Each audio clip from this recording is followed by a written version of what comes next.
میں نے تو بارہا لوگوں کو توجہ دلائی ہے کہ اللہ تعالیٰ نے میراث کے بارے میں جو ہدایات سورہ نساء میں دی ہیں ان کے پس منظر کو اور خود ان کے الفاظ کو بہت اچھی طرح سمجھنے کے بعد ہی وہ باقی سب چیزوں کو سمجھ سکتے ہیں۔ پس منظر یہ ہے کہ پہلے سے میراث کی تقسیم کے بارے میں کچھ روایات چلی آ رہی تھی، ان کو قرآن مجید نے معروف سے تعبیر کیا ہے۔ معروف یعنی سوسائٹی کا دستور، ایک رواج ہے، اس کے تحت معاملات ہو رہے ہیں۔ پہلے مرحلے میں تو یہی توجہ دلائی کہ لوگ اس معروف کی اور اس رواج کی پابندی کریں۔ اس کے بعد پھر سورہ نساء کی آیات 11-12 میں اللہ تعالیٰ نے ارشاد فرمایا کہ معروف میں بہت سی چیزیں نزاع کا باعث بنتی ہیں، کیونکہ میراث ایک ایسی چیز ہے کہ زندگی میں آپ فیصلے کرتے ہیں، کسی کو کوئی معاملہ ہے، کوئی اختلاف ہے، بات ہو جائے گی، مرنے کے بعد آپ کیا چھوڑ کے گئے ہیں اس کو تقسیم ہونا ہے۔ اس میں پہلا سوال، اور یہ بڑا نازک سوال ہے، وہ یہ ہے کہ حقدار کون ہے؟ تو حقدار کون ہے کے بارے میں ہم دنیا کی تاریخ میں جاتے ہیں، معلوم ہوتا ہے کہ 10 قسم کی آرا رہی۔ ایک لمبے عرصے تک دنیا کے تمدن میں یہ رائے رہی ہے کہ بڑے بیٹے کو دے دیا جائے، ایک ہی جگہ رہیں گی ساری چیزیں، اور اس طرح جو جائیداد بنی ہے یا جو امپائر وجود پہ آیا ہے اس میں کوئی خلل نہیں ہوگا۔ ایسی ہی بہت سی روایات دنیا کے دوسرے علاقوں میں، دوسری تہذیبوں میں رہی ہیں۔ اللہ تعالیٰ نے یہ فرمایا کہ سب سے پہلے تو میرا فیصلہ یہ ہے کہ تمہارے براہ راست اعزا کس کے حقدار ہیں۔ براہ راست اعزا کون ہے؟ میں جب دنیا سے رخصت ہوتا ہوں تو میرے والدین میرے ساتھ پیچھے سے براہ راست تعلق رکھتے ہیں، میں ان کے ہاں پیدا ہوا، میری اولاد، اور میاں اور بیوی کا رشتہ، کیونکہ قانون نے اگرچہ وہ رشتہ بنایا ہے تاہم وہ براہ راست رشتہ ہے۔ تو ارشاد فرمایا کہ یہ ہے حقدار۔ اب اگر کسی کی اولاد نہیں ہے تو پھر اس کے ساتھ بہن بھائی اس کی جگہ لے سکتے۔ ایک فیصلہ اللہ تعالیٰ نے یہ فرما دیا۔ یہ فیصلہ کرنا آسان نہیں تھا۔ دنیا کی تاریخ پر ایک نگاہ ڈال کے دیکھ لیں، اس میں بہت کچھ نزاعات رہے ہیں۔ دوسرا مسئلہ یہ تھا کہ یہ سب براہ راست رشتہ دار ہیں، یعنی بیوی بھی، شوہر بھی، اولاد بھی، والدین بھی، تو ان کے حصے کیسے تقسیم ہوں؟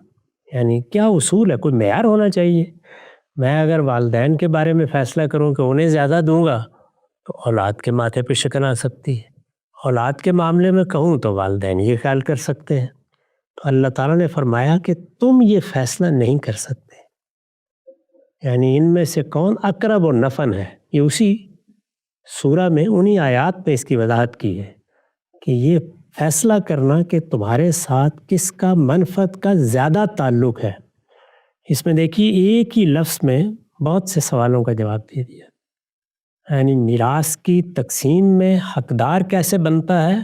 منفعت کے تعلق کی بنیاد پر رشتہ داروں سے ایک بالطبع منفعت حاصل ہوتی ہے، تو یہ بتا دیا کہ اس کی وجہ یہ ہے، اس لیے تمہاری میراث میں ان کو وارث بنایا جا رہا ہے۔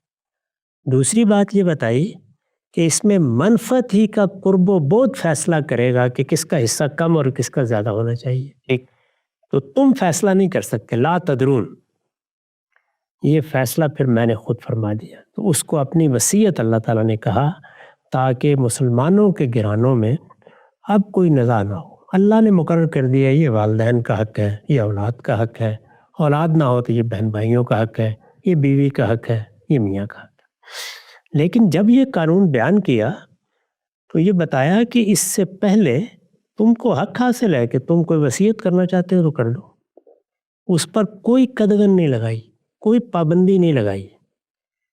جو قدغن فحوائے کلام سے لگ رہی ہے وہ ایک ہی ہے، اور وہ یہ ہے کہ جن کے حصے اللہ نے مقرر کر دیے ہیں رشتہ داری کی بنیاد پر، ان کے حصوں میں اب تصرف کا حق میرے یا آپ کے پاس نہیں رہا، تو ان کا معاملہ تو اللہ تعالیٰ کی طرف سے طے ہو گیا۔ اس کو اللہ تعالیٰ نے اسی لیے فرمایا کہ میری وصیت ہے. تو اللہ کی وصیت کے مقابل میں تو کوئی وصیت پیش نہیں کی جا سکتی. لیکن ان کے علاوہ اور رشتہ داری کے تعلق کو چھوڑ کر خود ان کی کسی ضرورت، کسی منفعت کے پہلو سے اگر کوئی وصیت کرنی ہو تو ہر جگہ یہ فرمایا کہ تمہاری وصیت کے بعد، اور اس وصیت کو نکرہ استعمال کیا. جو وصیت تم چاہو کر لو، جتنی چاہے کر لو، کوئی پابندی نہیں لگائی اس کے اوپر سوائے اس ایک پابندی کے. یہ قانون ہے. اس میں مجھے بھی حق ہے، آپ کو بھی حق ہے کہ ہم اپنی میراث کے بارے میں یہ وصیت کر دیں کہ یہ ساری کاری اللہ کی راہ میں. یعنی اس میں کیا چیز ہے جو قانون کے خلاف ہے؟